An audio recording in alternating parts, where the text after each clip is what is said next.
Виратуй душі людські от греху. О Єзу наш, святи нам у темри, серце прагнуть любові Твоей. О Єзу наш, святи нам у темри, виратуй душі людські от греху. О Єзу наш, святи нам у темри, серце прагнуть любові Твоей. В ім'я Отця і Сина, і Духа Святого. Амен. Пан з вами. И с Духом Твоим. Дорогі брати і сестри, сьогодні другий день наших парафіальних великопостних реколекцій. Вітаємо в нашому костьолі ксенза Олега, який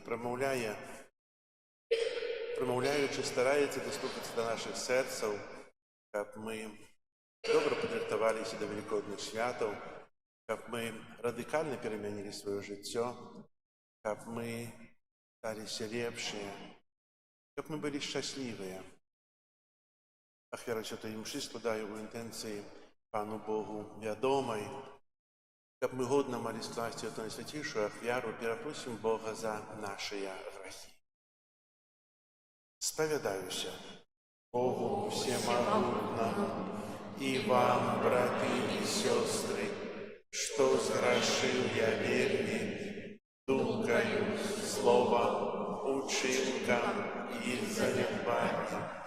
Моя вина, моя вельми великая вина. Тому прошу найсвятейшую, заусёды Панну Марию, усіх анёлов и святых, и вас, браты и сестры, помолиться за меня до Пана Бога нашего. Нехай смилуется над нами Бог Всемогутный, и, отпустивший нам грехи, доведе нас до життя вечного. Аминь. Пане, смилуйся над нами, Пане, смилуйся над нами, Христе, смилуйся над нами, Христе, смилуйся над нами, Пане, смилуйся над нами, Пане, смилуйся над нами. Молимся. Боже, Ты про свои сакраменты уже тут на земле даешь нам уделу добротах небесных. Просим Тебе, керуй нами у гэтым житті и доведи нас до святла, у яким сам пробываешь. Праз Пана нашего Иисуса Христа, Твоего Сына, які з тобою живе і володарить у єдності Духа Святого, Бог праз усе веки вечные.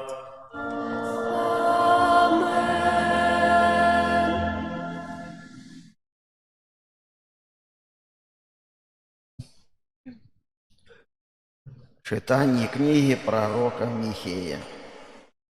«Паси народ Твой, Пане, кием Твоим, овечек спадчыны Твоей, якія живуть одни у лесе, сярод Кармелю. Нехай яны пасвяцца у Басане і Гілеадзе, як у ранейшыя часы, як у дні выйсця Твайго з зямлі егіпецкай, пакажы нам цуды, які ёсць Бог, падобны да Цябе, які прабачае беззаконні і даруе правіны рэшты спадчыны сваёй. Ён не захоўвае навекі гнеў свой, бо ў міласэрнасці упадабанне Яго. Ён зноў злітуецца над намі, сатрэ нашыя беззаконні і кіне ў марскія глыбіні, усе нашы грахі. Ты праявіш вернасць Якубу, міласэрнасць да Абрагама, як пакляўся бацькам нашым у даўнія часы». Гэта Слова Божае. Дякуємо Пану Богу.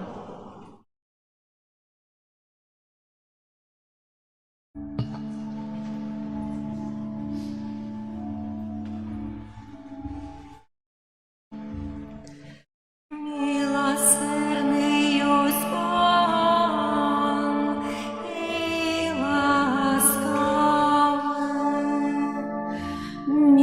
Милосердний єсть Пан і ласкавий.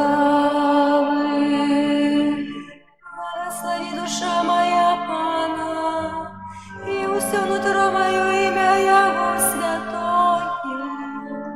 Благослови душа моя Пана, и не забывай про все Его добродетели. Милосердный есть Пан и ласкавый. И Он отпускает все беззаконие Твое и вылечивает все Твои хворобы. И Он життя Твое ратує от загуби, відастю і милосердністю Тебе коронує. Милосердний єсть Пан і ласкавий. Не злується вічно і не палає гневом навеки, не чинить з нами поводле грехов наших и не отплачивая поводле провинов наших. Милосердный есть Пан и ласкавый.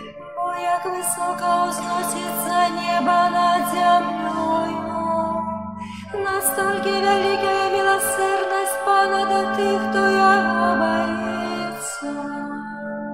Як далеко усход от заходу, так отдалил от нас Ён наші провини. Милосердний єсть Пан і ласкавий.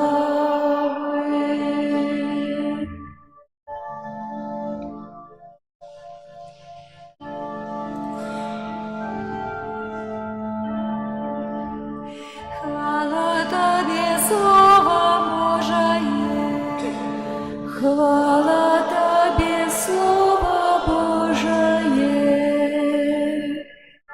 Устану и пойду до батьки моего и скажу ему: ой, що я згрішив супроть неба і перед Тобою.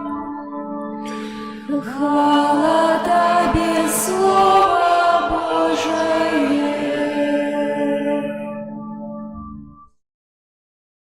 Пан з вами.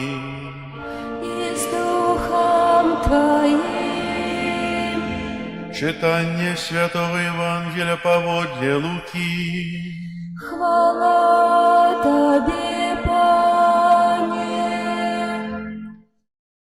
У той час наближаліся да Езуса ўсе мытнікі і грэшнікі, каб паслухаць яго. А фарысеі і кніжнікі наракалі, кажучы: «Ён прымае грэшнікаў і есць з імі». Але Езус расказаў фарысеям і кніжнікам наступную прыпаведзь, кажучы: «У аднаго чалавека было два сыны. Малодшы з іх сказаў бацьку: «Ойча, дай мне належную частку маёмасці». І той падзяліў паміж імі маёмасць. Праз некалькі дзён малодшы сын забраў усё і ад'ехаў у далёкі край, і там растраціў сваю маёмасць, жывучы распусна. А калі ён аддаў усё, настаў вялікі голад у тым краі, і ён апынуўся ў нястачы. Тады пайшоў і наняўся да аднаго жыхара гэтага краю, а той паслаў яго на свае палі пасвіць свіней. Ён жадаў напоўніць жывот свой стручкамі, што елі свіні, але ніхто не даваў іх яму. Апамятаўшыся, ён сказаў: «Колькі наймітаў у бацькі майго маюць удосталь хлеба, а я гіну тут з голаду.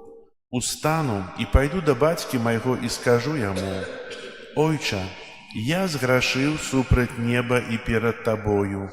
Я ўжо не варты называцца тваім сынам. Прымі мяне як аднаго з наймітаў тваіх». І ён устаў і пайшоў да свайго бацькі. Але калі быў яшчэ далёка, убачыў яго бацька ягоны і зжаліўся, і, пабегшы, кінуўся яму на шыю і пацалаваў яго. А сын сказаў яму: «Ойча, зграшыў я супраць неба і перад табою, я ўжо не варты называцца тваім сынам». Бацька ж сказаў слугам сваім: «Прынясіце хутчэй найлепшую вопратку і апраніце яго, і дайце пярсцёнак на руку яго і сандалі на ногі. Прывядзіце адкормленае цяля і зарэжце. Будзем есці і весяліцца, бо гэты сын мой быў памерлы і ажыў, прапаў і знайшоўся». І пачалі весяліцца. А старэйшы сын ягоны быў на полі, і калі, вяртаючыся, падышоў дадому, пачуў музыку і танцы. Паклікаўшы аднаго са слугаў, спытаўся, што гэта такое. Той адказаў яму: «Брат твой вярнуўся, і бацька твой зарэзаў адкормленае цяля, бо атрымаў яго назад здаровым». Ён разгневаўся, не хацеў уваходзіць. Тады выйшаў бацька ягоны і пачаў прасіць яго. Але ён адказаў бацьку: «Вось я столькі гадоў служу табе і ніколі не парушыў загаду твайго, але ты ніколі не даў мне нават казляня, каб я павесяліўся з маімі сябрамі.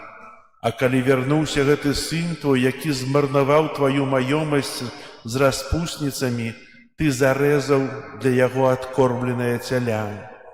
Ён жа адказаў яму: «Дзіця, ты заўсёды са мною, і ўсё маё тваё. А цешыцца і весяліцца трэба было таму, што гэты брат твой быў мёртвы і ажыў, прапаў і знайшоўся». Гэта слова Пана. Хвала Тобі, Христе.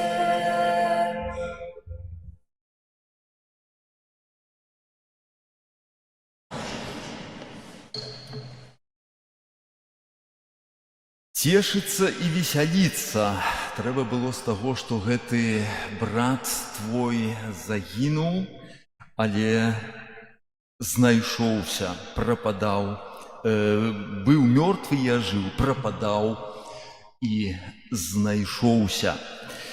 І сённяшняя прыповесць на другі дзень нашых рэкалекцый, добра нам вядомая, адна, напэўна, з найбольш папулярных з прыповесцяў Езуса Хрыста пра марнатраўнага сына, альбо, як яе больш уласціва, напэўна, нават называюць, гэта прыповесць пра міласэрнага айца.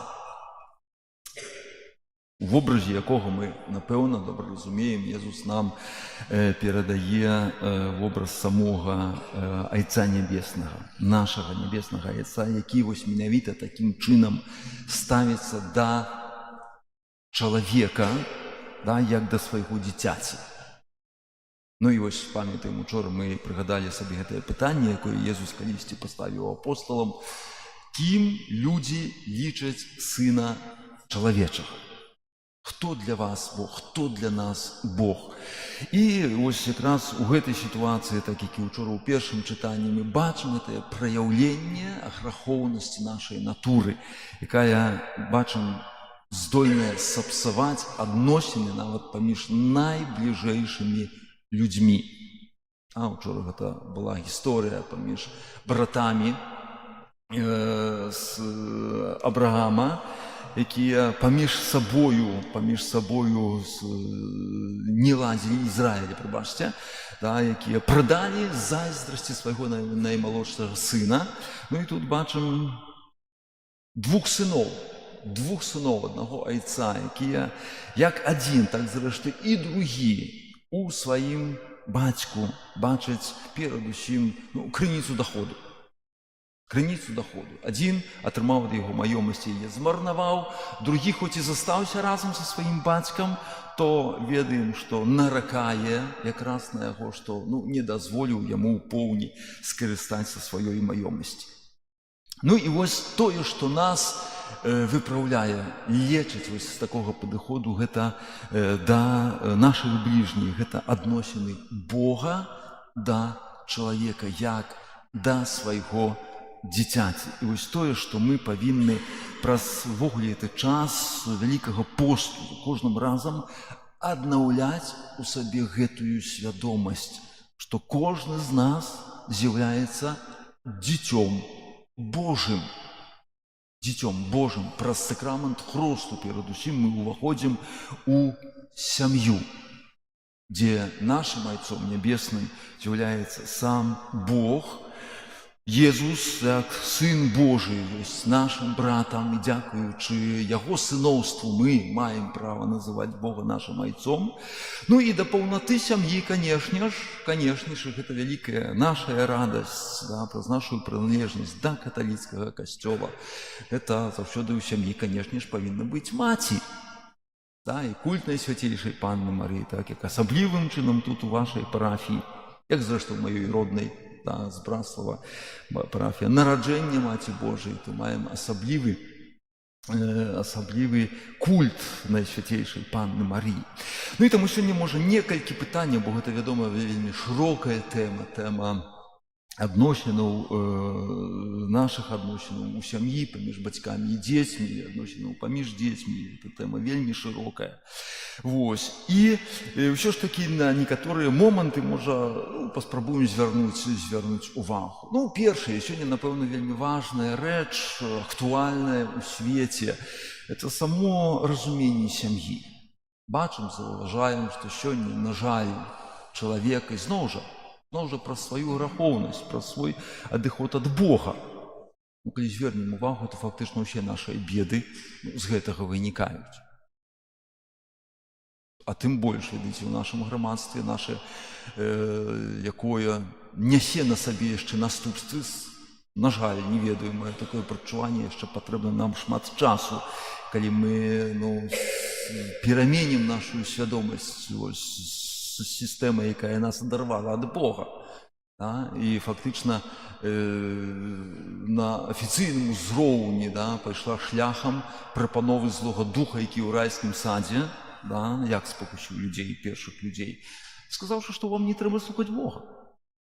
Вы самі будзеце як Бог, які ведае добро і зло. Ну і мы сёння нічым іншым не займаемся, і, на жаль, у свеце гэтую тэндэнцыю мы бачым, і гэта таксама датычыцца сям'і. Не будзем казаць, да, пра тыя варыянты, якія сёння чалавек выдумвае у сваіх адносінах, але так, як устаноўлена Богам ад пачатку, стварыўшы чалавека на свой вобраз і падабенства, да, пра што учора з вамі узгадалі, стварыўшы для чаго? Хто быў учора, памятае? для шчасця, это шчасце вечнага. Ось мець гэтую свядомасць, это вынікае не толькі са Святога Пісання, гэта праўда, якую нам Бог аб'явіў, лагічна з гэтага вынікае. З таго, што мы стварэнне Божае, важны вельмі момант, ну і стварыў чалавека як мужчыну і жанчыну. Нема іншых варыянтаў. Чалавек спрабуе сёння сябе перайначыць нейкім чынам, гэтых варыянтаў аж дзівіцца можна толькі напрыдумываўшы.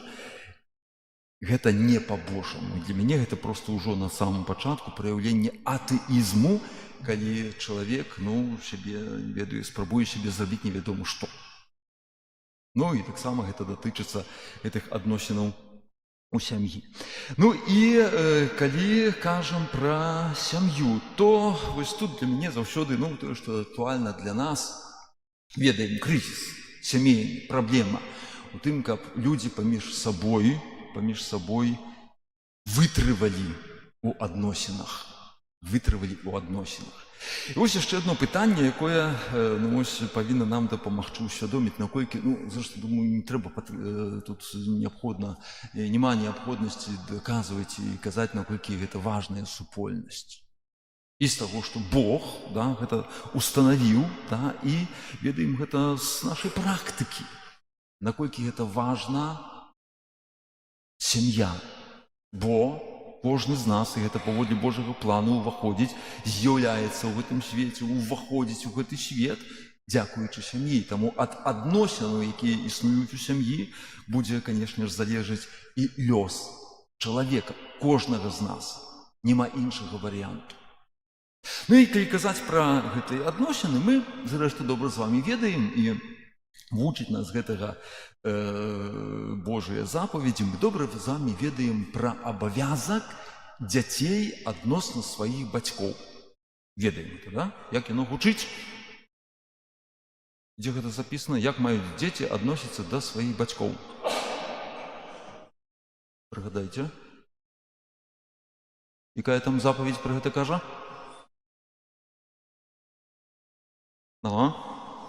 Маладзейшыя. Вучылі, не вучылі пра гэта? Шануй, праўда, да? Шануй бацьку свайго і маці сваю. І зараз вам такую таямніцу адкрыю, да? Што шануй, гэта не заўсёды азначае слухайся. Як же так? Ви ведаеце, абавязак паслухмянасці, ён сапраўды на нас ляжыць да той пары, пакуль я яшчэ ад бацькоў залежу. Калі жыву з бацькамі, калі іх заробак гэта мой сродак на ўтрыманне, мой абавязак паслухмянасці. Адсюль маем ўзрост паўналецця чалавека, пакуль не дасягнуў твой абавязак. І гэта адназначна павазе да бацькоў. Не слухаючы, не паважаю. Такі прынцып устаноўлены. Бо мы на пачатку вучымся шанаваць бацькоў для чаго? Каб праз усё сваё жыццё шанаваць свайго бацьку, якім з'яўляецца мой Бог. Не паслухмянасць да бацькоў, адразу ставіць пад пытанне маю паслухмянасць таксама Богу. Непростая рэч, ведаем, што паслухмянасць ад пачатку яна вельмі непростая. І далей ужо незалежна ад нашага ўзросту застаецца, тым не менш, да канца нашых дзён абавязак павагі, шанавання сваіх бацькоў. І запаведь чацвёртую ніхто ніколі не адмяняў, так думаю, што не адменіць. А цяпер у мяне іншае ёсць пытанне. А які маюць абавязак бацькі адносна сваіх дзяцей? Бо што гэта азначае абавязак, каб разумець, это тое, што дзіўна можа зараз прагучыць, але тое, што дзеці маюць права патрабаваць ад сваіх бацькоў. Не чулі яшчэ такога пытання, вось пачуць. І зараз паспрабуем гэта высветліць. Які абавязак у бацькоў адносна сваіх дзяцей? Першае, нарадзіць сёння, хоць нарадзіць гэтае дзіця. Касцёл забараняе сексам займацца. Прабачце мне, калі ласка, які першае слова, якія Бог сказаў чалавеку, як стварыў? Паладзіцеся, і што далей рабіце? размножаетесь. Дитё з'явилося ў сям'і. Дзякуй Богу, першы пункт выкананы. Сплодзіліся. А размножыцца? Таму каталіцкая сям'я пачынаецца мінімум строга, бо гэта размножанне. 2 дзяцей – гэта гібель для нацыі. Немцы некалі пашчыталі. 3 дзяцей, гэта тое, што яшчэ дазволіць нам неяк паглядзець з надзеяй у будучыню. Вось. Таму тут як бы гэта абавязак, нарадзіць дзіця. Але гэта самы першы пункт. Далей. Што ж ляжыць як абавязак на бацьках? Любоў. Добры пункт. Цяпер глядзіце. Вельмі важна, дарэчы, за якім ляжыць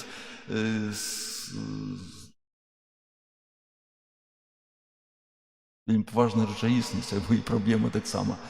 Любоў да дзяцей – гэта тое, што Богам закладзена у натуру чалавека, асабліва ў маці. І вось аб'ёму гэтай любові з ліхвой хапіла б мінімум, стрэліць пальцам у неба, на 15 дзяцей, смела.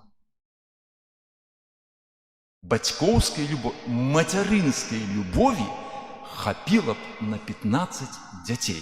Уяўляеце эту прапорцыю? Цяпер уявіце, што гэтае дзіцё адно. І вось веліч гэтай любові, калі звальваецца на адно дзіця, можа растаптаць. І, на жаль, яно так часта, можа не часта, але так здараецца, што гэтае дзіцё ўжо мае 40, 50, 60 год, а маці ўжо кажа: дзе ты там, што ты там робіш, а вы не так жывіце. Чаго сям'і разыходзяцца часам? Столькі анекдотаў пра цёшчу. Парушаем запаведь. Калі гэта твоё пакліканне, ты маеш гэты абавязак. Вядома, што жывем у сапсаваным свеце, не заўсёды атрымаецца, але мець свядомасць. Што ўва мне, і ведаеце, я разумею, сваю маму разумею часта. Нема куды, калі нема якім чынам рэалізаваць гэты патэнцыял, ён пачынае нішчыць. Мець свядомасць проста гэтага. І таму любоў гэта не проста абавязак, гэта тое, што закладзена ўжо ў натуру. Закладзена ў натуру. Вось. Яно ёсць, нікуды не дзенецца. І ўсё ж такі, вяртаючы да гэтага пытання, і ўсё ж такі, што дзеці маюць права патрабаваць ад сваіх бацькоў?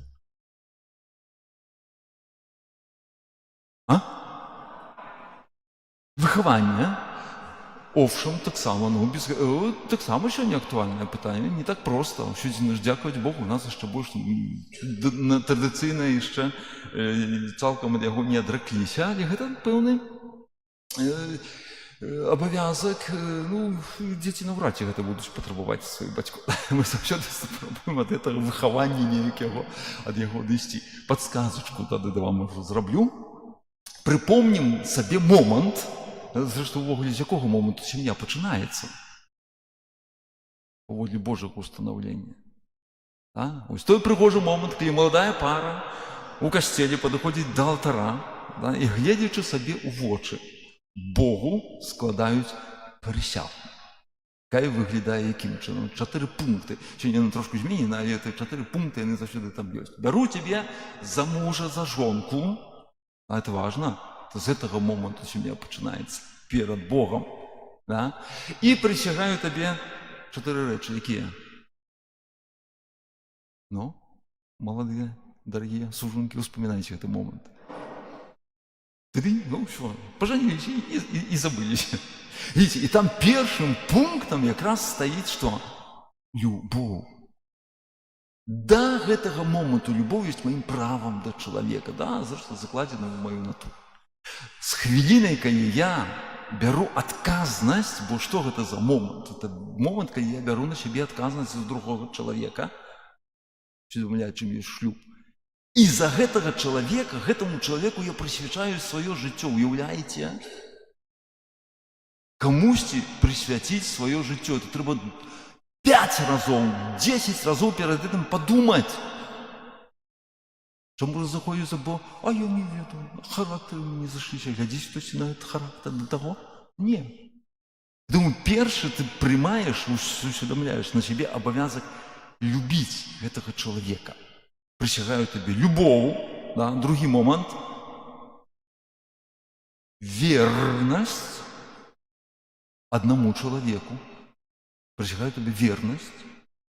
Далі – суженську повагу, як до чоловіка. Не беру ту сім'ю тут зараз з повара, прибиральщицю, когось там jeszcze. Чоловік ровный мне на узроўні ласки, такі самый.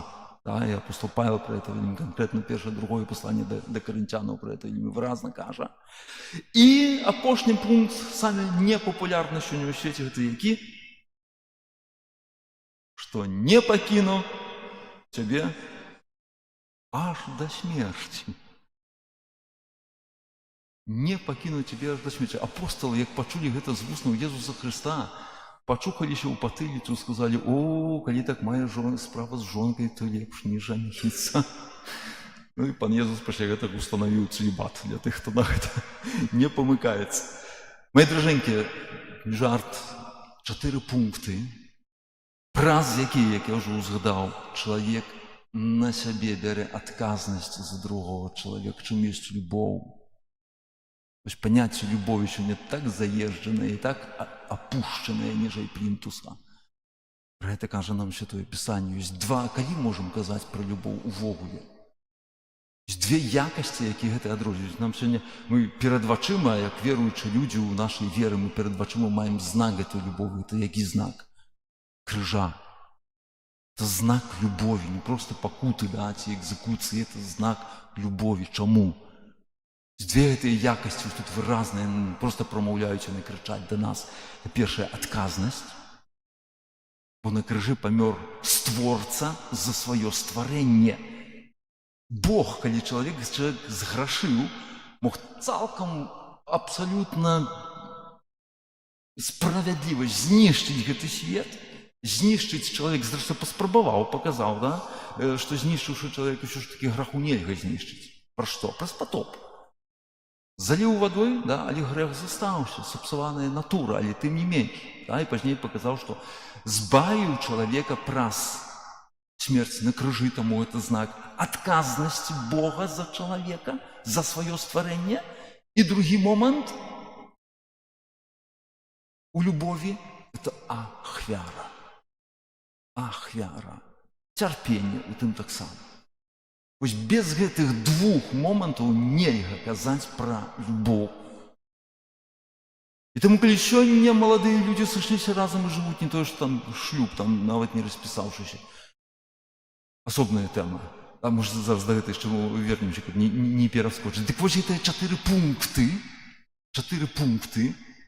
гэта нішто іншае, мае дарагія, як абавязак бацькоў перад сваімі дзецьмі.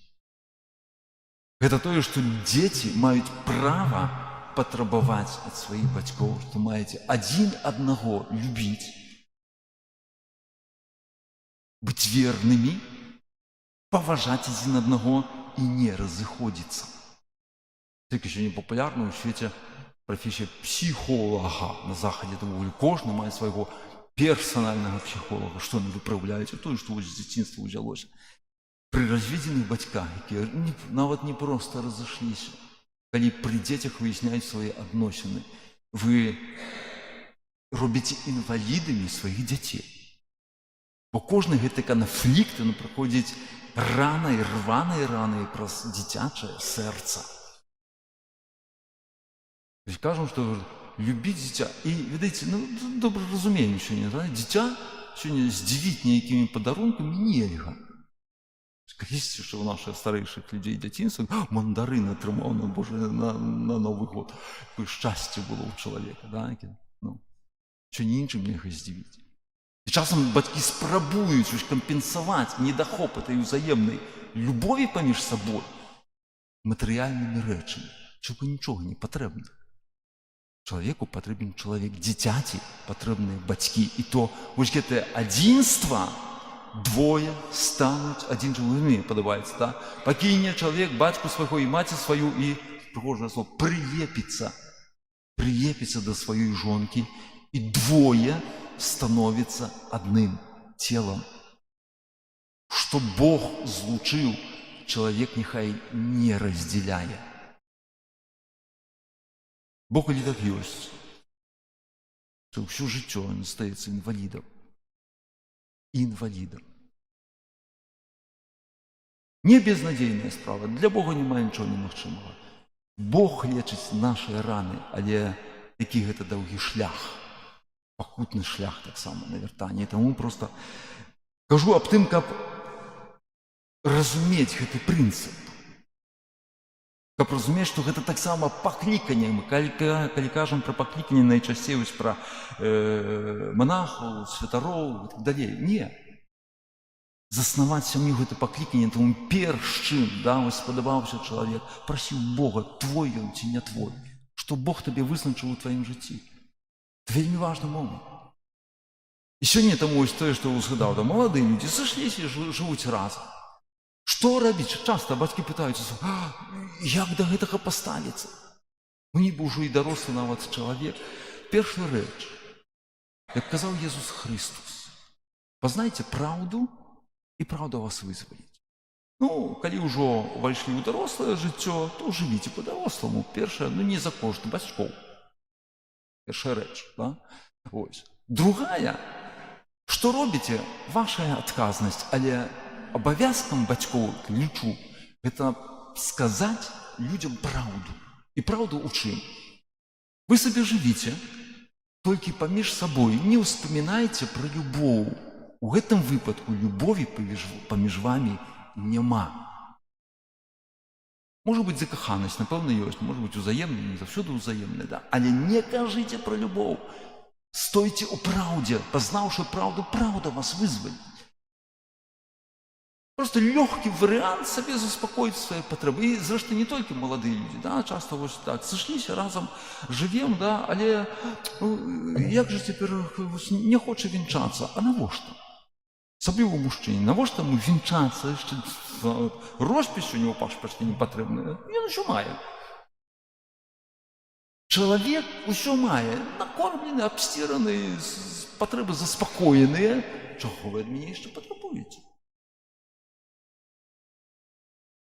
І таму ведайце, што гэта нішто іншае, як выкарыстанне чалавека чалавекам. Вы адзін аднаго проста выкарыстоўваеце. Амэн, і больш за гэта нічога няма. Чым небяспечна?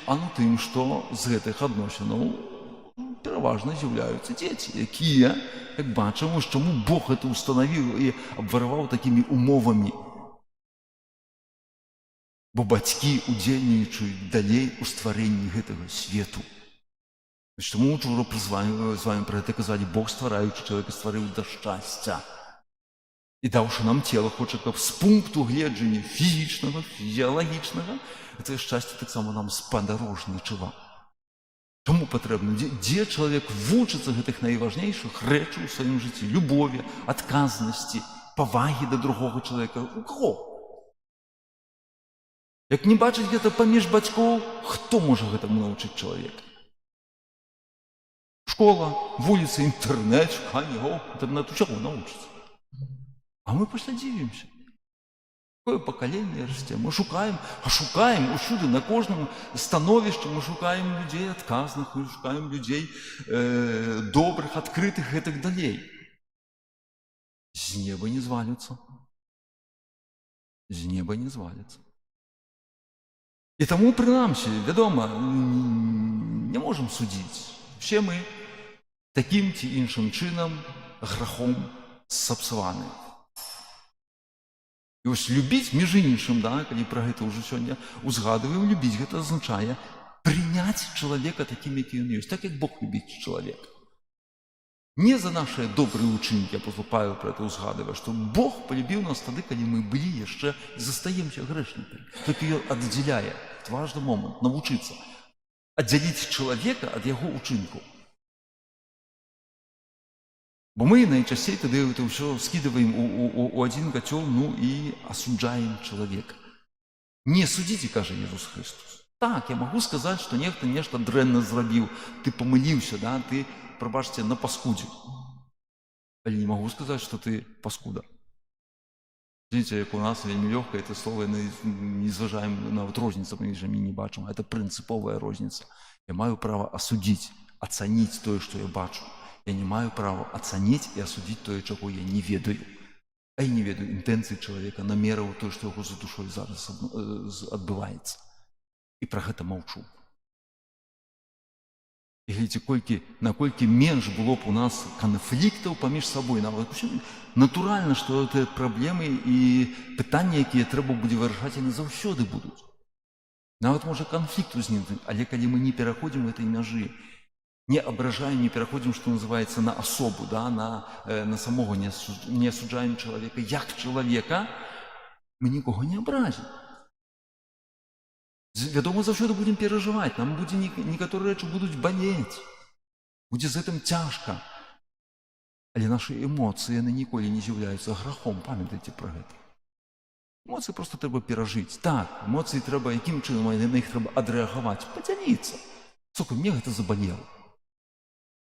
Я гэтага не разумею, да? Мне гэта не падабаецца. Заўсёды маем права і нават патрэбу выказаць тое, што я чую, назваць свае эмоцыі. Яны супакойваюцца, але не асудзіць чалавека. І намнога менш будзе тады гэтых канфліктаў паміж сабою.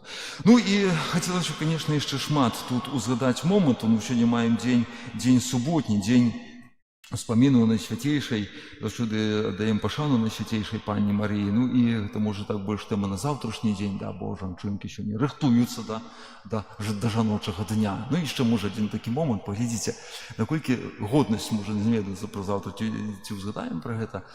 Годнасць у жанчыны, ну сёння это беда, тое, што жанчына спрабуе сябе дараўнаць да мужчыны. Памятайце, што жанчына гэта найвышэйшае стварэнне, апошняе, найдасканалейшае. Калі хоча стаць як мужчына, надо заходзіць на одну ступеньку ніжэй. Это брыдка выглядае, правда. І дзіўная рэч, ну не дзіўная, да? Бо не толькі, скажем так, мы это, скажем так, можем дайсці да гэта лагічна. Злы дух, які хацеў знішчыць усялякую справу Божую, ну, свае там да гэтага меў з інтэнцыі, прэтэнзіі, з каго распачаў?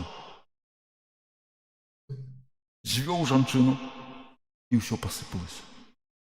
І ўсё пасыпалася. А гэта не толькі некалі там сталася, памятайце, што ён дзейнічае па сённяшні дзень тым самым чынам, ён добра ведае, кім ёсць жанчына. І разам з тым Бог, які хацеў і прыйшоў, каб выправіць цяпер усё то, што напсаваў злы дух, з каго распачынае? З дзяўчыны. З жанчыны, толькі што з ёй зрабіў, з этой жанчыны? Захаваў ад граху. Захаваў жанчыну ад граху. Увогуле нават дачынення не мела, чуе там, праўда, пра беззаганнае зачацце Найсвяцейшай Панны Марыі. І ўсё пачало выпраўляцца. Таму, як кажа Святое Пісанне, кнізе мудрасці, падманлівая прыгажосць і марная прывабнасць шанаваць належыць якую жанчыну? Якая баіцца Бога. Веруючую жанчыну. І ведаем, што веруючы ўвогуле чалавека жанчына, калі веруючы з'яўляецца маці, жонка, гэта шчасце для сям'і. І мае даражэнькія жанчынкі, вам гэтага ад усяго сэрца ўжо сёння жадаю. Бярыце прыклад з Найсвяцейшай Панны Марыі, і жыццё не толькі вашае асабістае, вашай сям'і жыццё ў гэтым свеце пачне выпраўляцца на лепшае, у што вельмі моцна веру. Амен.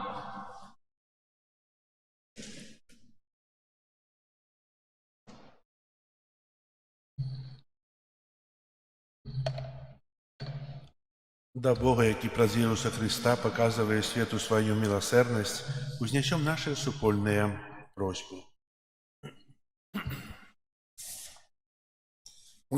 Молимся за святы касцёл, каб пра служэнне ўсяму свету ён быў верны вучэнню свайго заснавальніка, Ісуса Христа. Цябе просім. Выслухай нас, Пане.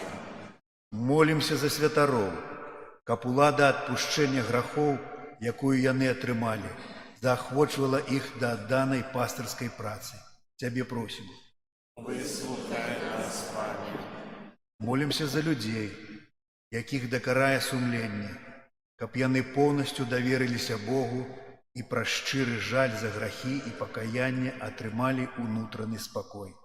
Тебе просим. Выслухай нас, Пане. Молимся за міністрантаў нашай парафіі, каб Бог благословил их на службу при алтары Пана. Тебе просим. Выслухай нас, Пане. Молимся за нас, тут собраных, каб мы умели у нашем асяроддзі сведчыць пра Божую милосердность, якую спознали ў сваім жыцці. Тебе просим. Молимся в інтенціях, з якими ми прийшли на гэтую святую імшу. Тебе просим. Выслухай нас, Пане. Молимся за Валеру, якая сёння азначае дзень нараджэння, каб добры Бог адарыў яе патрэбнымі ласкамі. Тебе просим. Молимся аб добрых плёнах для наших рэкалекцый, каб зерне, якое сёння Бог сеяць у нашыя сэрцы, принесли у свой час добрый великий плен. Тебе просим. Выслухай нас, Пане. Молимся об супокоі ў свеце і об заканчэнні войнаў. Тебе просим. Выслухай нас, Пане. Молимся за вязняў, каб Бог даваў ім моц і силу. Тебе просим. Выслухай нас, Пане. Боже, Ты про смерть и воскресение Твоего Сына умацаваў у наших сердцах надею на вечное избавление. Выслухай наши молитвы и учини, каб усе люди стали удельниками справы откупления праз Христа Пана нашего. Аминь. О, кровь святая, о, кровь откупления, напой життєвий, з неба нам посланий, ласки криниця, Отця на збавлення, Ти правильно лечиш раны. О, кровь святая, келиху укрыта, как наши души Ты собой поила, грешным крыльца, милости открыта, как усе правины змыла.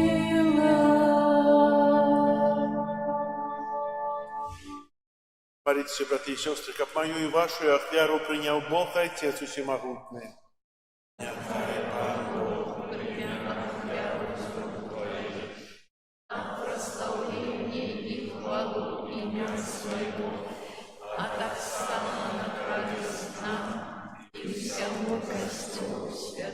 Милосердный Боже, праздносвятейшую ахвяру, нехай здійснится справа нашего откупления. Нехай гэта ахвяра захавае нас от граховных правинов и приведе до вечного избавления. Праз Христа Пана нашего. Амен. Пан з вами. Угору серце. Подякуем Пану Богу нашему. Сапраўды годна гэта і справядліва, слушна і збавенна, каб мы заўсёды і ўсюды Табе складалі падзяку, Пане святы Ойча, усемагутны вечны Божа. Ты даеш нам асаблівы час ласкі і аднаўлення, каб мы ачысцілі нашае сэрца ад неўпарадкаваных схільнасцяў і сярод зямных справаў дбалі найперш пра вечнае збаўленне. Таму з анёламі, з усімі святымі мы праслаўляем Цябе разам з імі, усклікаючы. Святый, святый, святый, Пан Бог усемогутный, не небо и земля, полные хвалы Твоей. Госанна на вышинях, благословленный Той, кто приходит у имя Пана. Госанна на вышинях. Сапраўды Божа Ты святы, крыніца ўсялякай святасці. Таму просім Цябе, асвяці гэтыя дары расою Духа Твайго, каб яны сталіся для нас целам і крывёю нашага Пана Езуса Христа. Ён, калі добравольна выдаў сябе на мукі, узяў хлеб і падзяку Табе складаючы ламаў і раздаваў сваім вучням, кажучы: «Бярыце і ешце з гэтага ўсе, бо гэта ёсць цела маё, якое за вас будзе выдана».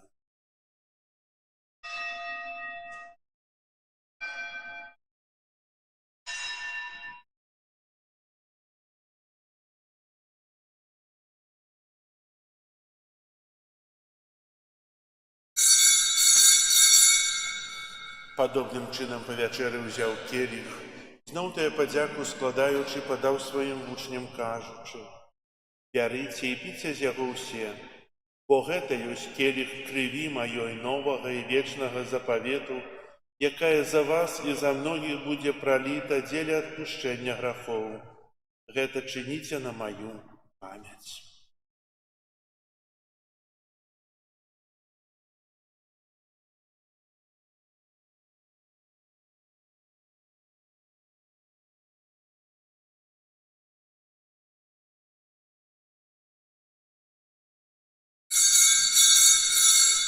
Гэта вялікая таямніца веры. Обвещаем смерть Твою, Пане Иисус, вызнаем Твое воскресенье и чекаем Твоего престя хвале. Успоминаючи смерць і змёртвых паўстання Твайго Сына, ахвяруем Табе, Пане, хлеб жыцця і келіх збаўлення, дзякуючы, што ўчыніў нас годнымі стаяць перад Табою і служыць Табе. Пакорна молім Цябе, каб усіх нас, прымаючых цела і кроў Хрыста, Дух Святы сабраў у адно. Памятай, Пане, пра касцёл Твой рассеяны па ўсім свеце, удасканал яго ў любові разам з папам нашым Львом, біскупам нашым Юзафам і ўсім духавенствам. Памятай таксама пра братоў і сясцёр нашых, якія паснулі ў надзеі на ўваскрашэнне, і пра ўсіх, хто ў Твоёй ласцы адышоў з гэтага свету. Дазволь ім убачыць святло аблічча Твайго. Просім Цябе, змілуйся над усімі намі, каб мы заслужылі ўдзел у жыцці вечным у еднасці з Найсвяцейшай Багародзіцай Паннай Марыяй, са святымі апосталамі і усімі святымі, якія спрадвеку падабаліся Табе, каб з імі і мы хвалілі і праслаўлялі Цябе праз Сына Твайго Езуса Христа. Праз Христа, з Христом і ў Христе, Табе, Божа Ойче всемогутны, у еднасці Духа Святого, уся пашана і хвала праз усе векі вечныя. Амен. Молимся да Айца Небесного, як нас навучил Езус Христос. Отче наш, который есть в небе, святися имя Твое, приди володарство Твое, будь воля Твоя, яко в небе, так и на земли. Хлеба нашего штоденного дай нам сегодня, и отпусти нам провины наши, яки мы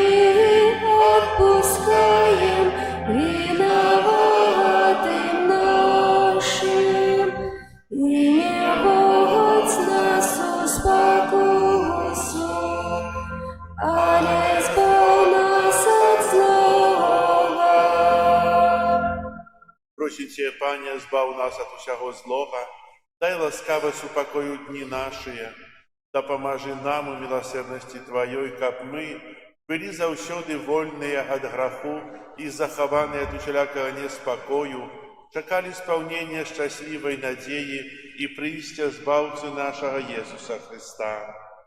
О Твоего Благодарство и мощь. Пане Иисус Христе, Ты сказал апостолам Твоим: «Супокой покидаю вам, супокой мой даю вам». Просим, не зважай на грехи наши, але на веру Костела Твоего, и будь ласкавый згодно с Твоей волей, одарить его супокоем и едностью, яки живешь и володаришь на веки вечные. Супокой Пана нехай заўсёды буде з вами. Передайте ближнему знак супокою.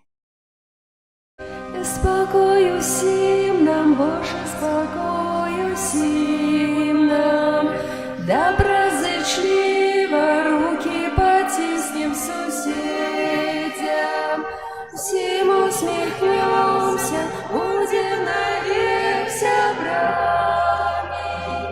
Бог поміж нами, Бог між усіми нами. Баранко Божий, який береш на себе грехи світу, змилуйся над нами. Баранко Божий, який береш на себе грехи світу, змилуйся над нами. Баранко Божий, який береш на себе грехи світу, одари нас спокоєм. Ось баранок Божий, ось той, хто бере на себе грехи світу, благословленные, покликанные на вечеру ягоною. Пане, я не вартий, Ти обійшов до мене, тільки слово, і буде здоровим.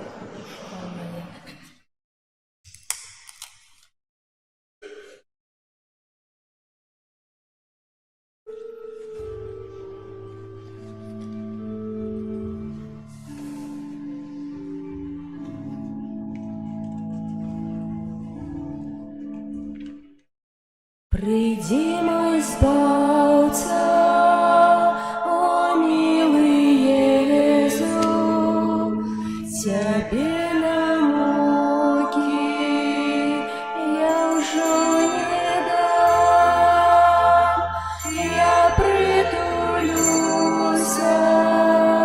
до Твоего сердца и пригорнуся до Твоих ран. Я притулюся до Твоего сердца и пригорнуся до Твоих ран. Приди, мой Збавца, о милый Иисус, Тебе крыш нести я уже не дам.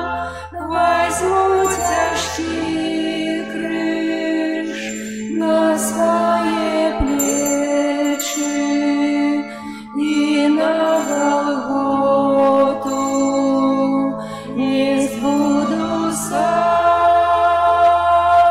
Возьму тяжкий крыж на свои плечи и на Голготу не буду сам.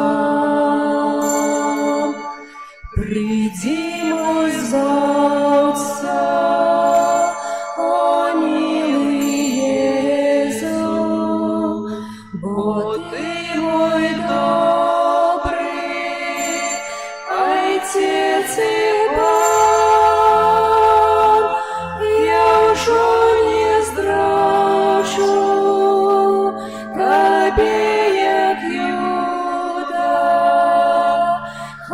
хочу быть верным, таким, як я уже не зраджу Тебе, як Юда. Хочу быть верным, таким, як я. Приди, мой Збавца, о милый Езу, Тебе поклон я земный принес, венок взвиваю я своего сердца с молитвой щирых и горьких слез. Венок взвиваю я своего сердца с молитвой щирых и горьких слез.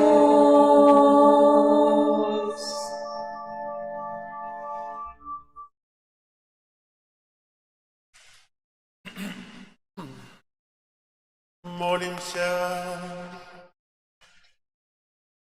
Боже наш Отче, нехай прийнятий сакрамент наповнить глибині нашого серця і зробить нас удільниками Твоєї ласки, праз Христа Пана нашого.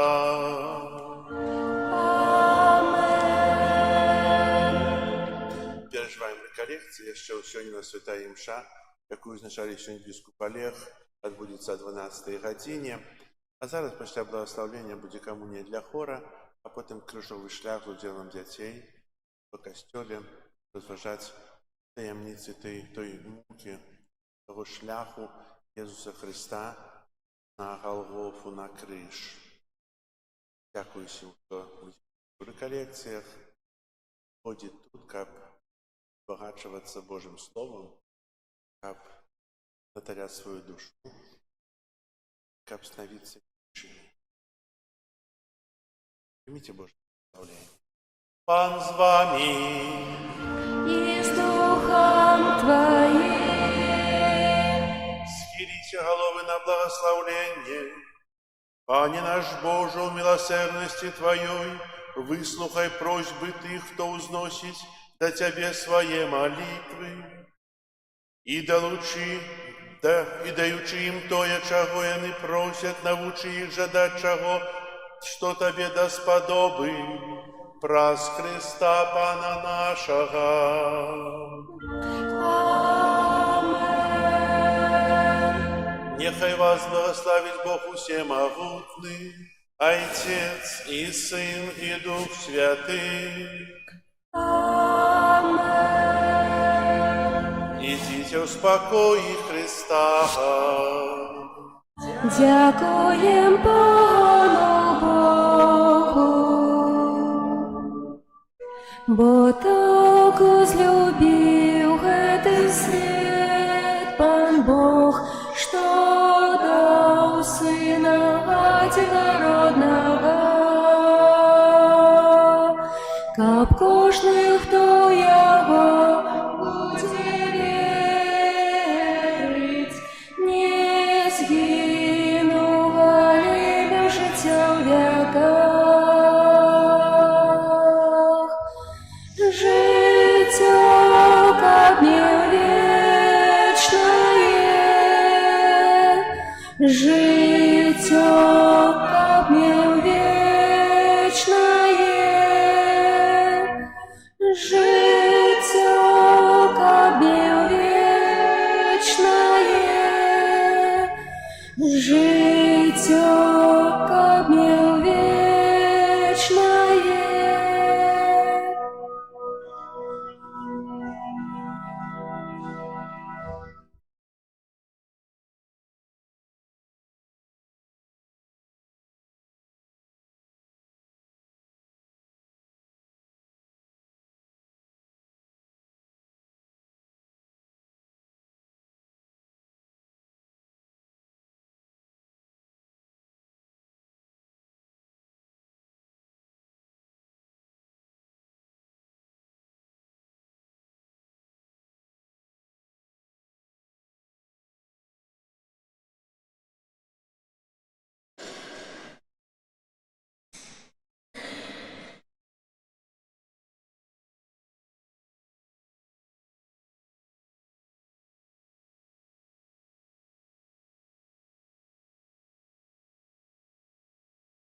вами. Нехай вас благословит Бог Всемогутный, Отец и Сын, и Дух Святый.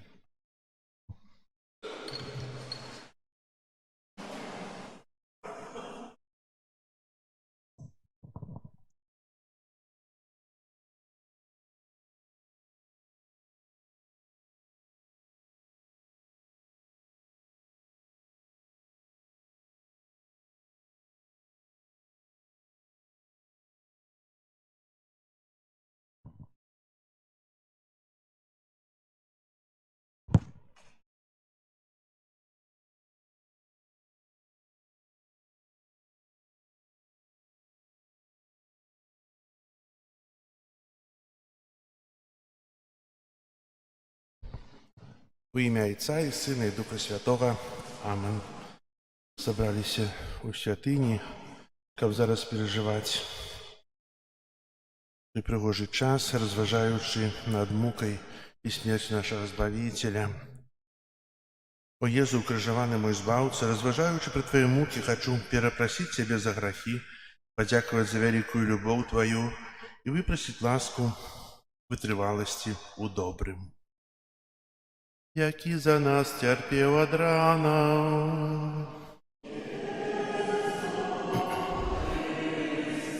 Пераходзім да стацыі.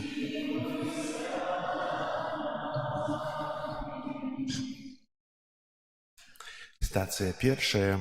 Езус асуджаны на смерць. Кланяемся Тебе, Пане Езу Христе.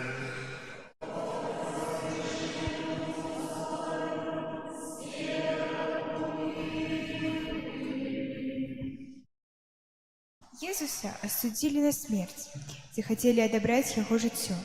Пры гэтым Езус сам ніколі нікога не асуджаў, наадварот, абараняў, вяртаў жыццё, лячыў, надаваў сэнс жыццю. Прыпомнім сабе, як ён заступіўся за жанчыну, якую хацелі закідаць камянямі. Уваскрасіў Лазара, дачку Яіра, сына ўдавы, аздараўляў кожнага, каго да яго прыносілі. Езус ратуе жыццё. А ці ты сам цэніш сваё жыццё? Як часта адчуваеш, што жывеш? Бог хоча для нас паўнаты жыцця.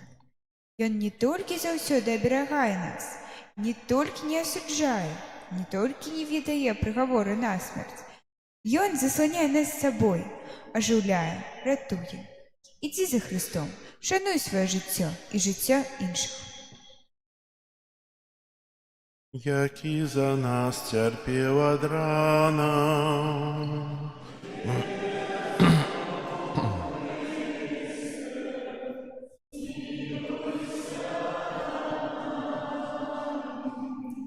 Стацыя другая. Езус бярэ крыж. Кланяемся Тебе, Пане Езу Христе.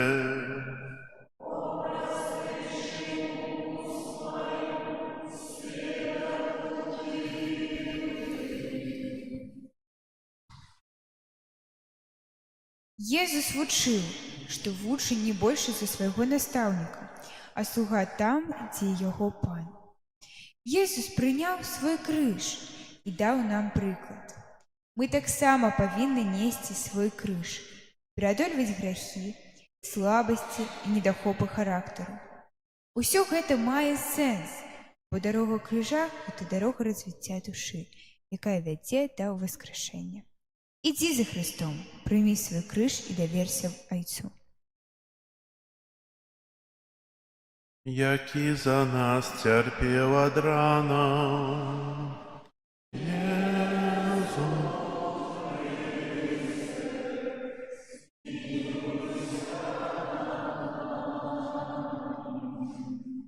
Стацыя трэцяя. Езус падае першы раз пад крыжам. Кланяемся Тебе, Пане Езу Христе.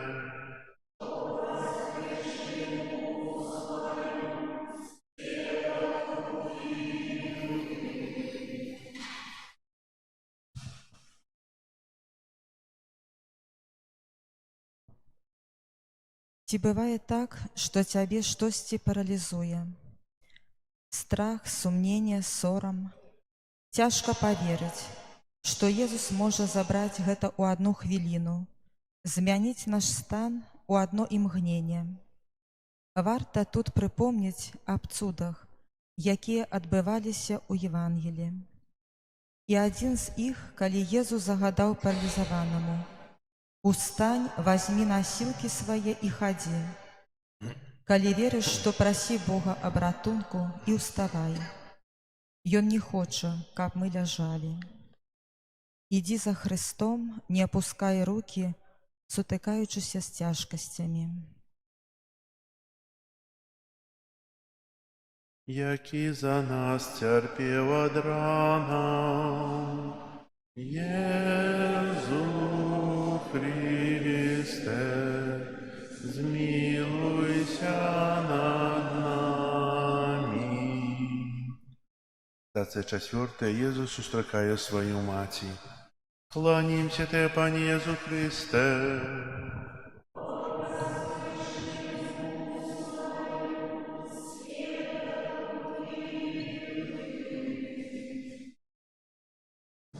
Ці ёсць такія людзі, якія дзеля цябе зрабілі б усё? Калі так, атуляй і ты іх сваім клопатам. Калісьці яны стануць для цябе выратавальным колам. Адносіны Езуса і Марыі былі выключныя, непаўторныя. Хаця яна заўсёды імкнулася быць побач са сваім сынам, у гэтую хвіліну яна не змагла дапамагчы. Але, тым не менш, ішла за ім да канца. Езус таксама думаў пра яе да канца.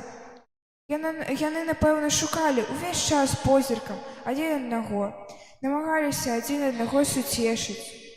Любоў Марыі да Езуса праяўлялася і ў тым, што пасля яго смерці яна пачала клапаціцца пра ўсіх вучняў свайго сына. Ідзі за Христом, прымі Марыю як сваю маці. Які за нас цярпеў ад ранаў,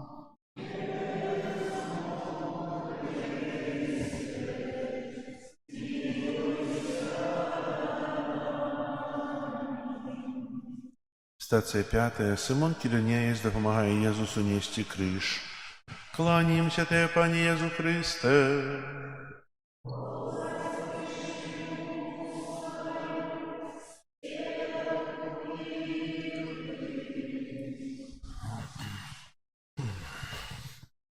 Сынамон не хацеў дапамагаць Езусу. Біблія ясна кажа, што яго прымусілі гэта рабіць. А ты бы дапамог? Як ты рэагуеш у падобных сітуацыях? Толькі аб тым, што трэба памагаць бліжняму. Аднак біблійны заклік да таго, каб насіць цяжарны адзін аднаго, кажа не толькі аб тым, што трэба памагаць бліжняму свайму, але што трэба дазволіць, каб бліжні ўзяў нашу ношу на сябе.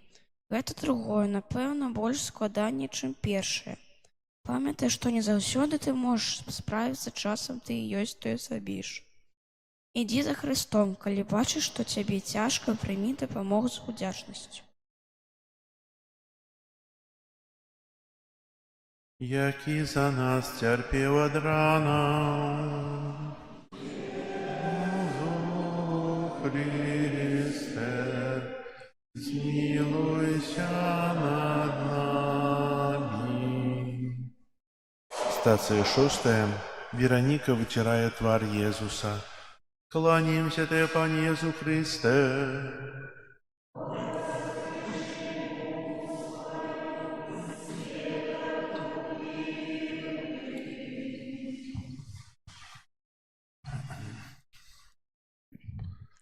Пан Езус мае добрае меркаванне пра цябе. Хаця ён усё ведае, ён любіць цябе без усякіх але. Для яго ты непаўторны, адзіны, унікальны. Таму не думай пра сябе кепска. Езус вучыў быць міласэрнымі, як і Айцец наш міласэрны.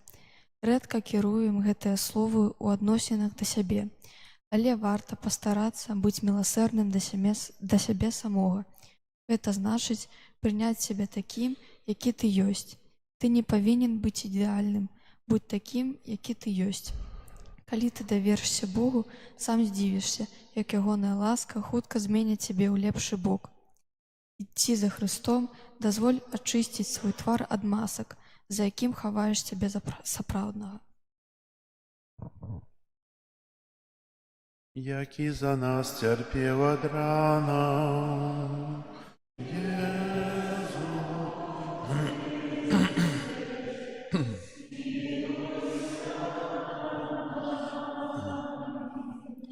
Стація 7. Єзус падає другий раз. Клонімся Тебе, Пане Єзу Христе.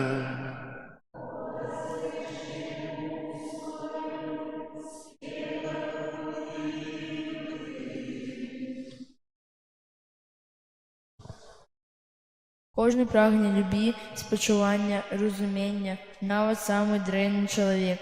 Езус сказаў, што той, каму шмат даравалі, той і мацней умее любіць. Калі чалавек адчувае, што шмат звінеў перад Богом і бліжнім, варта яму аджыцца на крок надзеі і адкінуць думкі аб тым, што няма выйсця. Застацца ў думцы тое самае, што застацца сядзець у адной клетцы. Бог нас адкупіў, каб мы былі вольнымі. Ідзі за Христом, дапамажы падняцца тым, хто думае, што няма выйсця. Які за нас терпів од рана.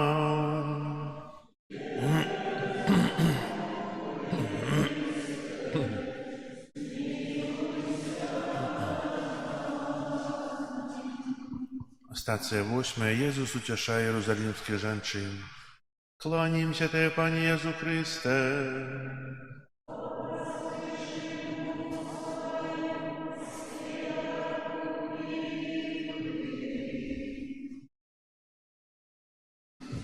Напэўна, плакалі не толькі єрусалімскія жанчыны.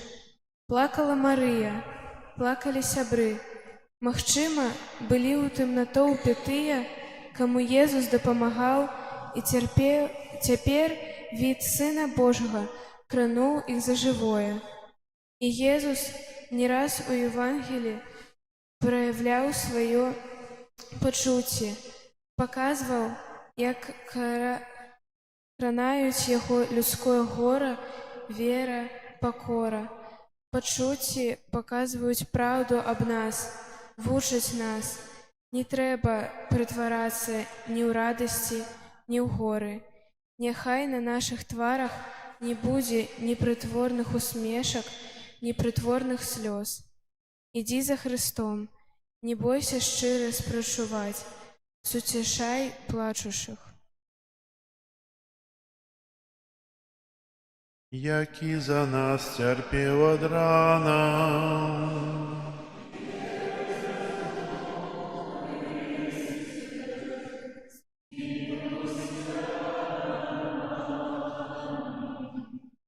Стація 3. Єзус падає третій раз. 9. Єзус падає третій раз. Клонімся Тебе, Пане Єзу Христе.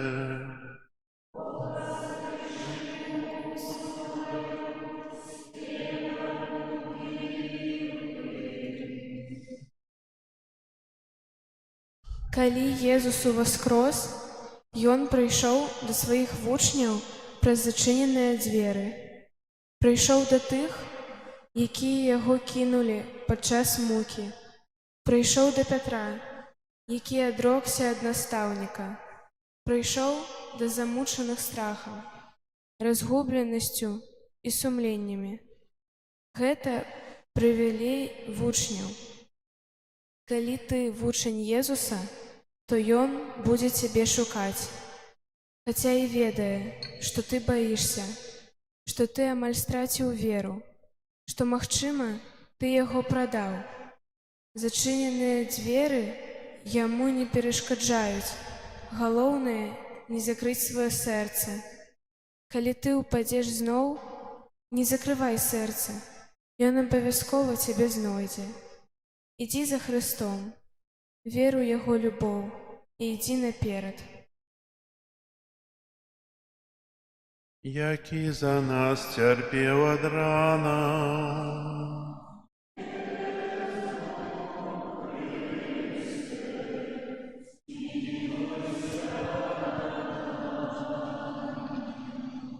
Стація 10. З Єзуса здираюць адзенне.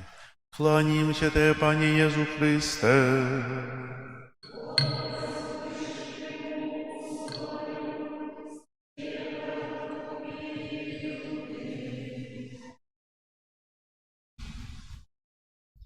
Самы горшы вор не той, хто крадзе твою маёмасць, але той, хто крадзе твоё шчасце, мары, час. Гэта д'ябал. Ён хоча скрасці ў цябе надзею, каб ты нават не спрабаваў паверыць, што табе, як дзіцяці Божаму, належыць валадарства нябеснае. Вольнасць, шчасце. Бог не мае да нас прэтэнзій. Ён не памятае вызнаных грахоў. Ён толькі ўвесь час перажывае, калі мы доўга не вяртаемся да Яго. Ідзі за Христом, што б не адбылося. Памятай аб сваёй годнасці дзіцяці Божага. Які за нас цярпеў ад рана.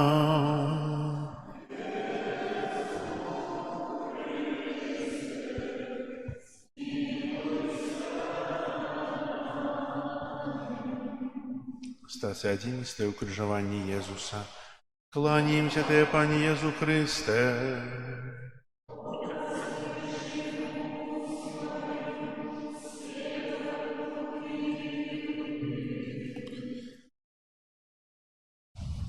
Езусу не раз пагражала смерць. Шмат разоў ягоныя ворагі шукалі магчымасць яго схапіць і забіць. Памятаеш, як у Назарэце людзі вывелі яго на гару і хацелі скінуць. Але Езус прайшоў паміж імі і аддаліўся. Як гэта яму ўдалося?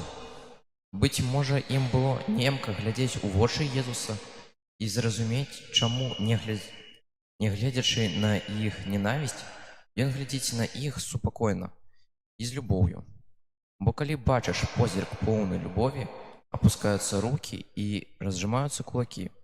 Але ў канцы канцоў смерць прыйшла да Езуса. Ніхто не забраў жыццё у Езуса. Ён сам яго аддаў. Магчыма, тыя, хто прыбавіў яго да крыжа, таксама не глядзелі яму ў вочы. Які за нас цярпеў ад рана.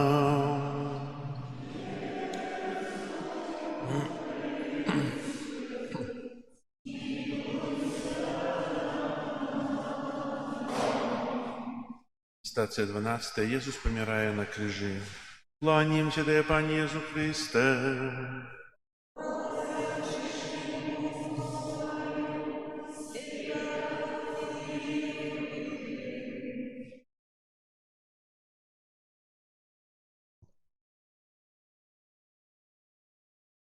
Перад абліччам смерці чалавек як дзіця, бездапаможны і без абароны.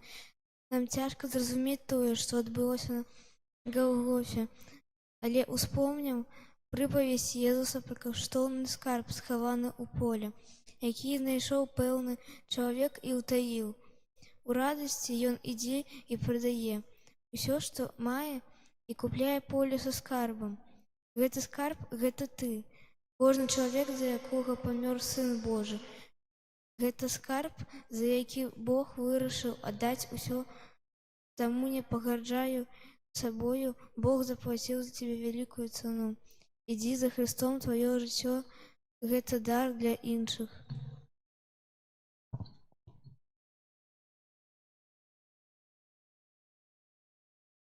Які за нас цярпеў ад рана.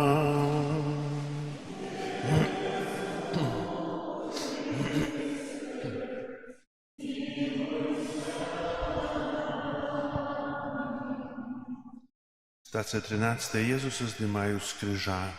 Кланяемся Тебе, Пане Иису Христе.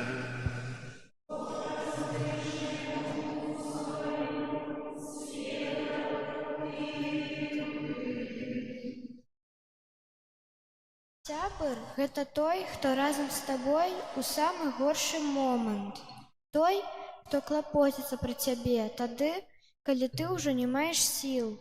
У Езуса былі сябры. Калі ён жыў, то клапаціўся пра іх. Калі Езус памёр, яны клапаціліся пра яго. Юзаф з Арыматыі і Нікадэм былі побач з Христом пасля яго смерці. З любоўю і пашанай пахавалі яго цела. Сапраўдны сябар – гэта вялікая радасць.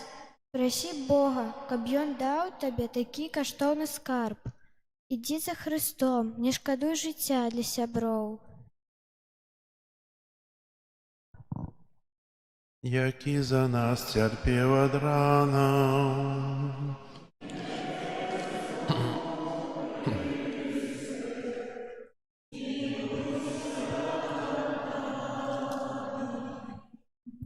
Стацыя 14. Езуса кладуць у грабніцу. Кланімся Тебе, Пане Єзу Христе.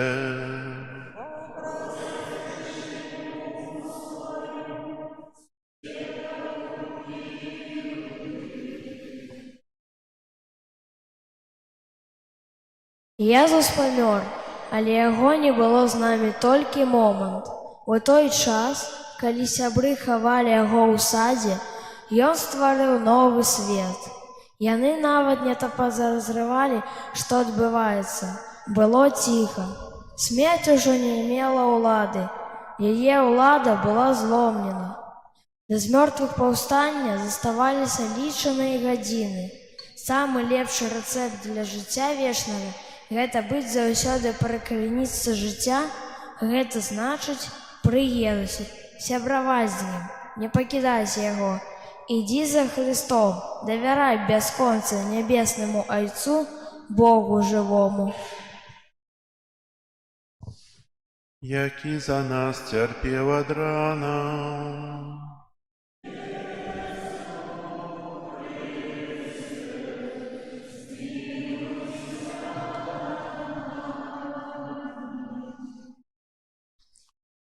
Прымі, Пане Божа, у падзяку гэты шлях, які мы прайшлі разам з Табою. Дай, каб пачуццё, што ўзрушыла нас падчас гэтага шляху, трывала ў нашых душах, у памяці, ды сталася нам на збаўленне, а душам часовым на палёгку. Маці Божая, валдарка свету, што мукі з сынам дзяліла, маліце за нас грэшных і за душы памерлых, што прабываюць у чыстцы. Амен. Памолімся ў інтэнцыях святога Айца, каб атрымаць адпуст за перажыванне крыжовага шляху. Веру ў Бога Айца Всемагутнага, Стварителя неба і зямлі, і ў Езуса Христа, Сына Яго адзінага, Пана нашага, які быў зачаты ад Духа Святога, нарадзіўся з Дзевы Марыі, замучаны пры Понскім Пілаце, укрыжаваны, памёр і быў пахаваны, зышоў да адхлані, на трэці дзень уваскрос памерлых, узышоў на неба, сядзіць праваруч Бога Айца Всемагутнага, адтуль прыйдзе судзіць жывых і памерлых. Веру ў Духа Святога, святы касцёл каталіцкі, еднасць святых, адпушчэнне грахоў, уваскрашэнне цела, жыццё вечнае. Амен. Ойче наш, который ёсць у небе, свяціся імя Твоё, прыйдзі валадарства Твоё, будь воля Твоя, як у небе, так і на зямлі. Хлеба нашага штодзённага дай нам сёння, і адпусці нам правіны нашы, як і мы адпускаем вінаватым нашым. І не ўводзь нас у спакусу, але збаў нас ад злога. Амен. Хвала Айцу і Сыну і Духу Святому, як была спрадвеку, цяпер і заўсёды, і на векі вечныя. Амен. Дзякую ўсім за крыжовы шлях, асабліва для дзетак, якія прысвяцілі свой час разам з бацькамі, каб тут разам маліцца ў касцёле, чытаць свае разважанні і дапамагаць дарослым у падрыхтоўцы да святаў, а таксама у той адказнасці, пра якую сёння казаў ксёндз біскуп, пра тыя шлюбы, якія складаюць у сем'ях муж і жонка, тата, мама, пра якія вы можаце спытацца, дзе ваша любоў, дзе ваша вернасць, дзе ваша вернасць аж да смерці. Дзякуем дзяўчына біскупа за цудоўныя разважанні. А зараз прыміце Божае благословение. Пан з вами. Нехай вас благословить Бог усемогутний, Отец и Сын, и Дух Святый. Амин. Идите в супокое Христа. Доброго дня. Доброго дня вам. Jeszcze imsza o 12 godzinie.